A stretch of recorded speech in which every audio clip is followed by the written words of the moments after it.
الحمد للہ رب العالمین والعاقبۃ للمتقین والصلاۃ والسلام علی سید الانبیاء والمرسلین وعلی آلہ واصحابہ الطیبین الطاہرین اما بعد فاعوذ باللہ من الشیطان الرجیم بسم اللہ الرحمن الرحیم یا ایہا الذین آمنوا ادخلوا فی السلم کافہ صدق اللہ العظیم الصلاۃ والسلام علیک یا رسول اللہ الصلاۃ والسلام علیک یا حبیب اللہ الصلاۃ والسلام علیک یا نبی اللہ الصلاۃ والسلام علیک یا نور اللہ وعلی آلک واصحابک یا حبیب اللہ صلی اللہ تعالی علیہ وسلم۔ میرے پیارے آقا صلی اللہ تعالی علیہ وسلم کے پیارے دیوانوں، آج مجھے آپ کو بتانا ہے کہ اللہ اپنے دین کے بارے میں آپ سے کیا مطالبہ کرتا ہے۔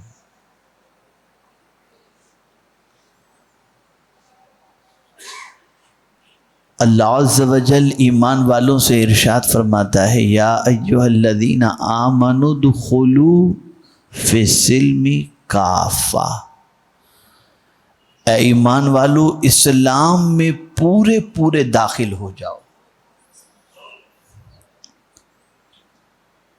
یعنی یہ نہیں کہ کچھ قانون کہیں کے، کچھ قانون کہیں کے، کچھ طریقہ کہیں کا، کچھ طریقہ کہیں کا، نہیں۔ جب تم اپنے آپ کو مسلمان کہتے ہو اور مسلمان ہونے پر مرنا پسند کرتے ہو تو اب تمہاری ذمہ داری یہ بن جاتی ہے کہ تمہیں اللہ نے وہ دین عطا فرمایا ہے جو دین تمہیں ولادت سے لے کر کے انتقال تک کے سارے پیش آنے والے مسائل کا قانون تمہیں فراہم کرتا ہے۔ ایک صحابی رسول سے ایک شخص نے مذاقاً کہا کہ تمہارا مذہب تو ہر طریقے کے دستور عطا کرتا ہے، ہر طریقے کے اصول عطا کرتا ہے، اور تم اپنی زندگی گزارنے کے لیے پیغمبر رحمت صلی اللہ علیہ وسلم کی اسوہ حسنہ کو فالو کرتے ہو، تو کیا تمہارے مذہب کے اندر ٹوائلٹ میں جانے اور نکلنے کا بھی کوئی طریقہ موجود ہے؟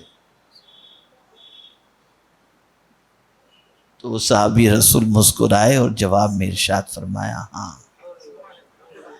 ہمارے یہاں بیت الخلاء میں ٹوائلٹ میں جانے کا دستور بھی حضور نے یہ بتایا کہ جب تم ٹوائلٹ میں جاؤ تو الٹا پیر اندر پہلے داخل کرو اور جب باہر نکلو تو سیدھا پیر باہر نکالو۔ یہ طریقہ ہمارے حضور نے ہمیں عطا فرمایا۔ یہاں تک کہ بیت الخلاء جاؤ تو دعا بھی ہمیں بتائی بیت الخلاء سے باہر پڑھنے کی، اللہم انی اعوذ بک من الخبث والخبائث، اور باہر نکلو تو غفرانک پڑھو۔ یہ طریقہ بھی اسلام نے بتایا۔ تو اسلام یہ چاہتا ہے کہ کہیں سے تمہیں کچھ اخذ کرنے کی ضرورت نہیں، تمہارا دین تمہیں ہر زندگی گزارنے کے اصول اور ضابطہ عطا کر رہا ہے۔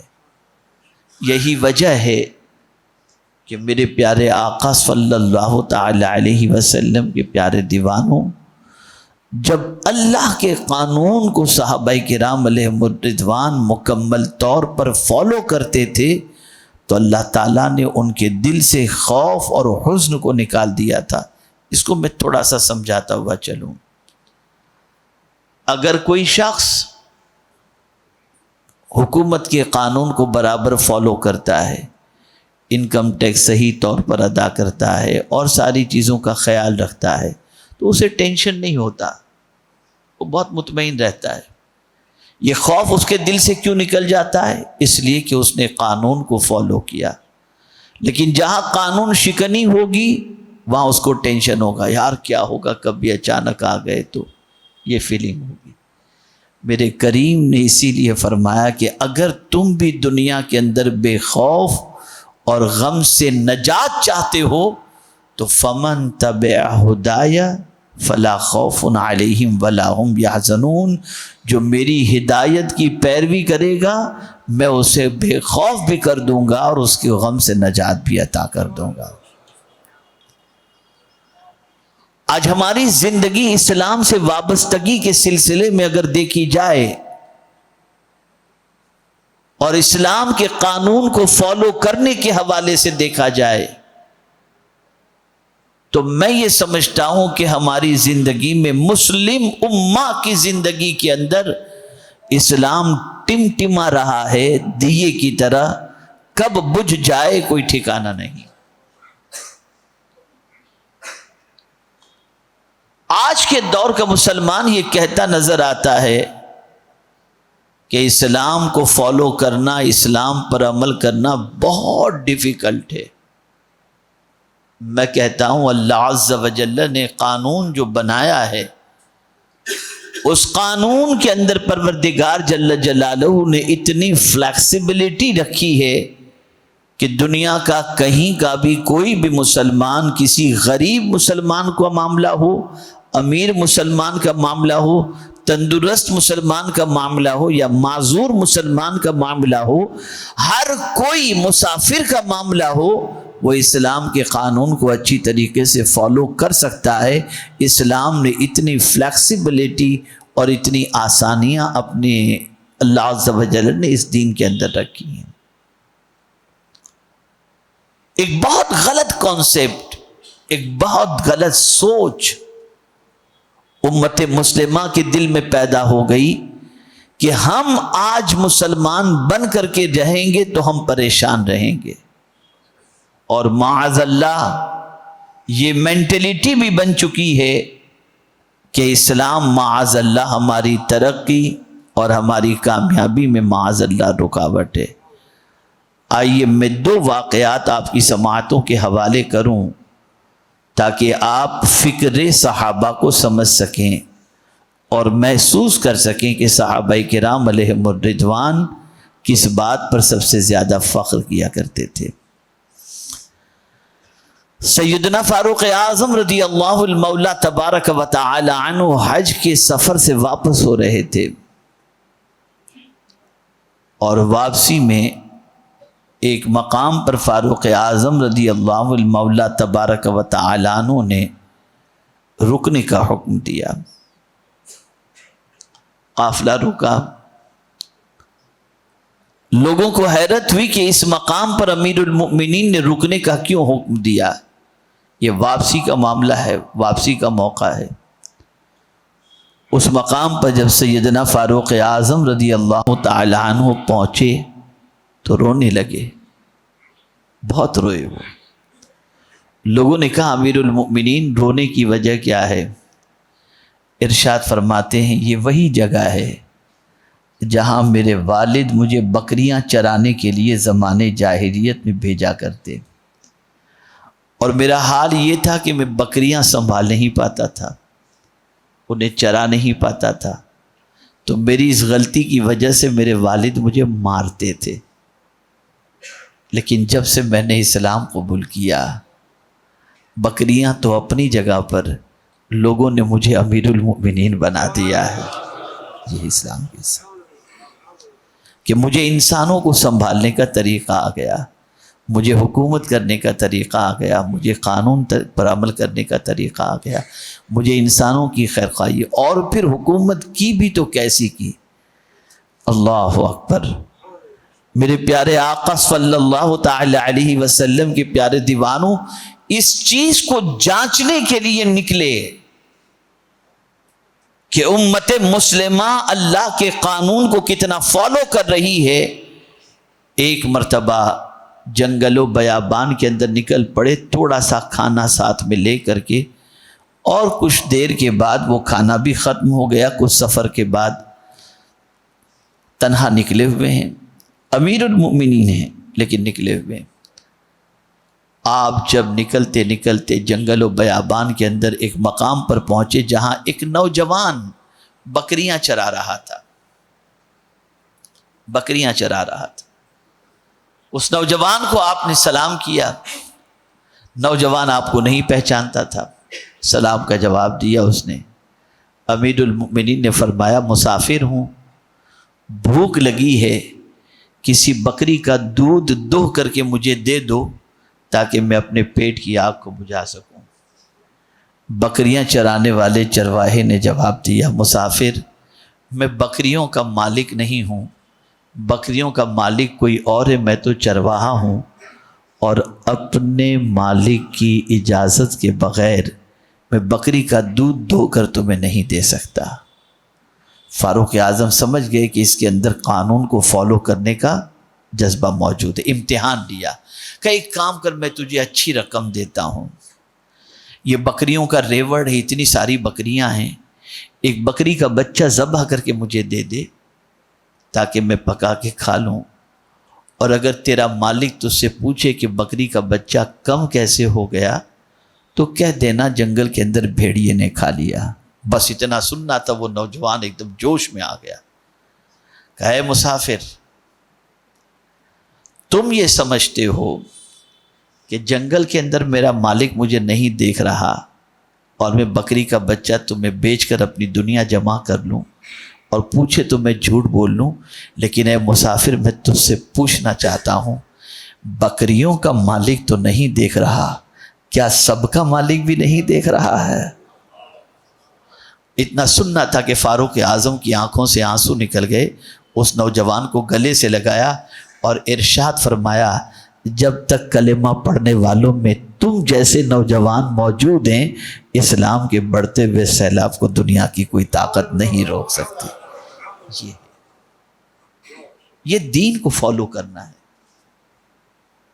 ہم پوری زندگی نفس کو فالو کر رہے ہیں، پوری زندگی خواہش کے غلام بن کر کے ہم زندگی گزار رہے ہیں، اور ہم یہ سمجھ رہے ہیں کہ دولت کہیں سے کہاں سے کیسے جیسے تیسے دولت چاہیے، ڈھابے پہ کھانا چاہیے اور عیش و عشرت چاہیے، یہ سوچ ہم نے بنا لی ہے۔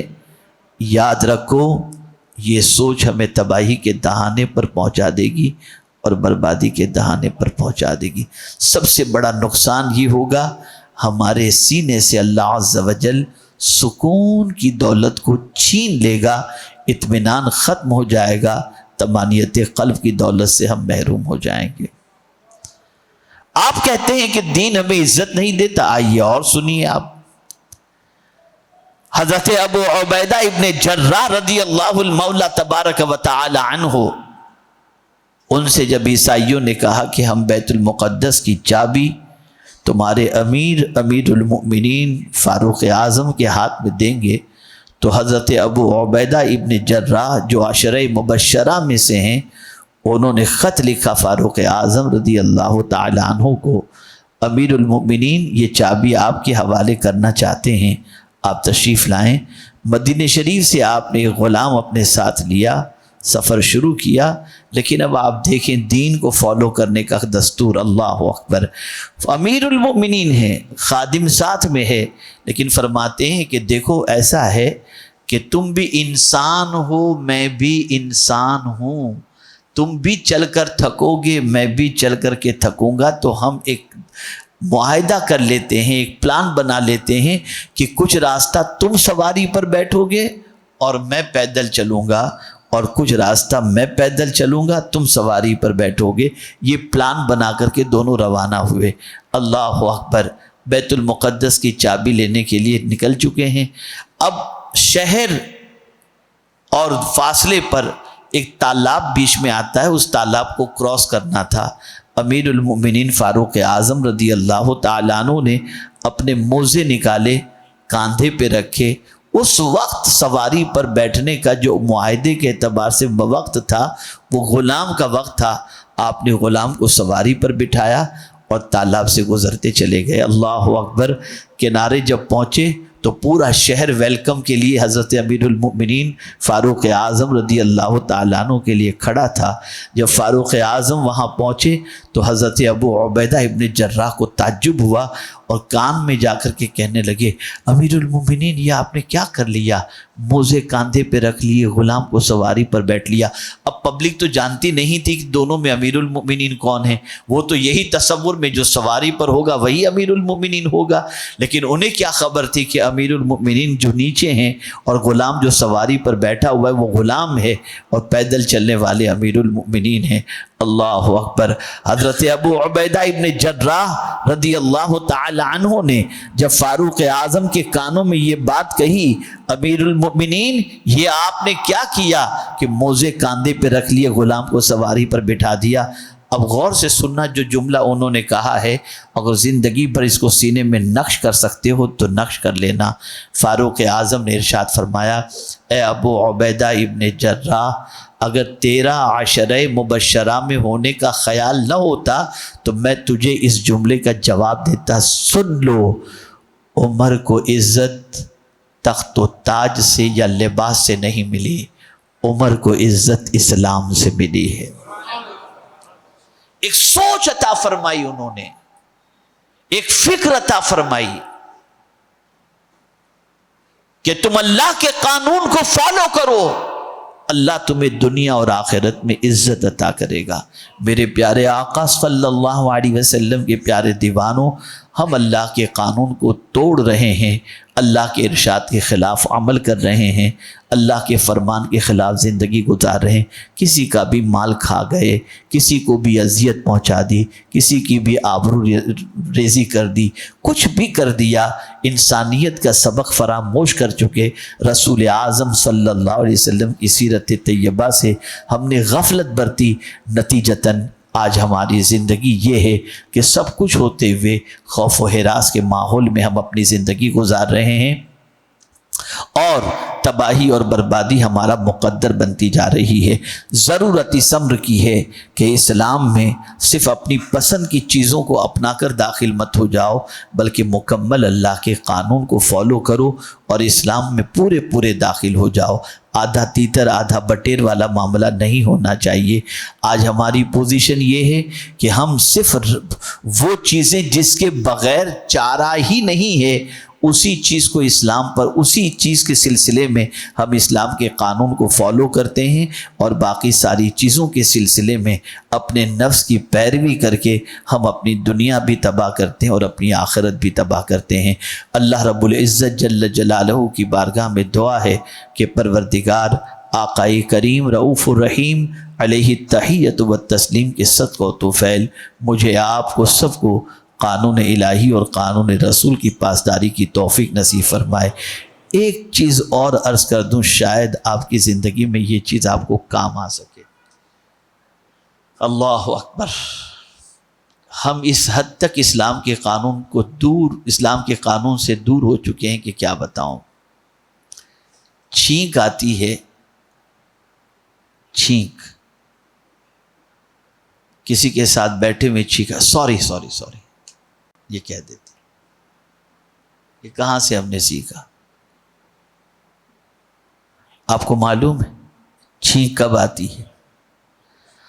آپ کی سانس رک جاتی ہے، اور جب چھینک آتی ہے نا تو چھینک آتی ہی آپ کی سانس شروع ہو جاتی ہے۔ سرکار نے فرمایا جیسے ہی چھینک آئے الحمدللہ کہو کہ اللہ نے تمہیں نئی زندگی عطا فرمائی، اور تم سوری کہہ رہے ہو۔ اور مسلمانوں کے حقوق، ایک مسلمان پر دوسرے مسلمان کے جو سرکار نے حقوق رکھے ہیں، ان حقوق میں یہ حق بھی شامل ہے کہ اگر کسی مسلمان کو چھینک آئے اور وہ کہے الحمدللہ، تو جواب میں تم فوراً کہو یرحمک اللہ، اللہ تم پر رحم فرمائے۔ یہ جواب دینا اس مسلمان کا حق ہے۔ اگر تم نے یہ نہیں کیا تو اس مسلمان کی تم نے حق تلفی کی ہے، قیامت میں اس کا جواب دینا پڑے گا۔ آپ مجھے بتاؤ کہاں جا رہے ہیں؟ کتنا اسلام چھوڑ کر کے چلو گے؟ کتنا دور بھاگو گے؟ تو اے رسول اعظم صلی اللہ علیہ وسلم کے دیوانوں، پڑھو اسلام کو۔ اسلام نہ کسی پر زیادتی کا حکم دیتا ہے، نہ دہشت گردی کا حکم دیتا ہے۔ اسلام امن کا اتنا عظیم مذہب ہے کہ اس کے دستور پر عمل کرنے والا انسان دنیا کے لیے نفع بخش بن جاتا ہے۔ اللہ ہم سب پر کرم کی نظر فرمائے۔ وما علینا الا البلاغ المبین۔ السلام علیکم ورحمۃ اللہ وبرکاتہ۔